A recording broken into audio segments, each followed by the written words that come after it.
This week in Black History, February 6th to February 12th. At blackhistory.today, we remember Arthur Ashe.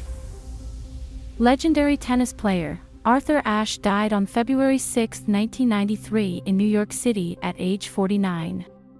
He is believed to have become HIV positive from a blood transfusion during heart surgery.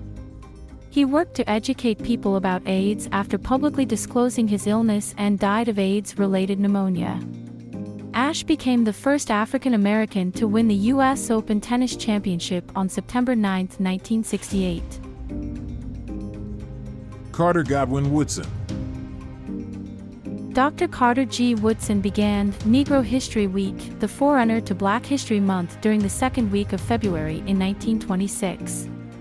He was a noted historian, journalist, author, and the founder of the Association for the Study of Negro Life and History, currently known as the Association for the Study of African American Life and History. The Orangeburg Massacre. Before the Kent State Massacre in 1970, there was the Orangeburg Massacre. On the night of February 8, 1968, 3 South Carolina State students, Samuel Hammond Jr., age 18, Delano Middleton, age 17, and Henry Smith, age 18, were shot dead by officers with the South Carolina Highway Patrol on the campus of the predominantly African American South Carolina State University in Orangeburg, South Carolina. 27 others were injured when the state troopers opened fire on the group of approximately 150 to 200 protesters. Paul Laurence Dunbar. Accomplished poet, novelist, and playwright, Paul Laurence Dunbar died of tuberculosis on February 9, 1906 at the young age of 33. Dunbar was born on June 27, 1872 in Dayton, Ohio, to former slaves. He became one of the first African American poets to achieve national and international notoriety.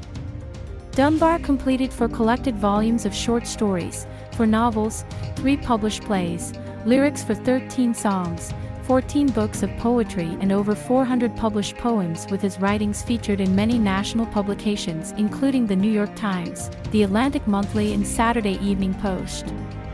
The Civil Rights Act of 1964. On February 10, 1964, the United States House of Representatives passed the Civil Rights Act of 1964 after 70 days of debate. The act made discrimination illegal on the basis of race, color, religion, national origin, and sex in public accommodations, employment, and programs that are federally funded. A substitute bill of this major piece of civil rights legislation was finally approved on June 19, 1964 by the United States Senate after a 50-day filibuster organized by senators from the South. Nelson Mandela released. On February 11, 1990, African National Congress leader and future South African President Nelson Mandela was released from Victor Verster prison after being held for 27 years. In a speech given on the same day of his release, Mandela said in conclusion, "I wish to quote my own words during my trial in 1964. They are true today as they were then. I have fought against white domination and I have fought against black domination. I have cherished the ideal of a democratic and free society in which all persons live together in harmony and with equal opportunities. It is an ideal which I hope to live for and to achieve. But if needs be, it is an ideal for which I am prepared to die." NAACP founded. America's largest and oldest civil rights organization, the National Association for the Advancement of Colored People, NAACP, was founded on February 12, 1909 in response to a race riot in Springfield, Illinois.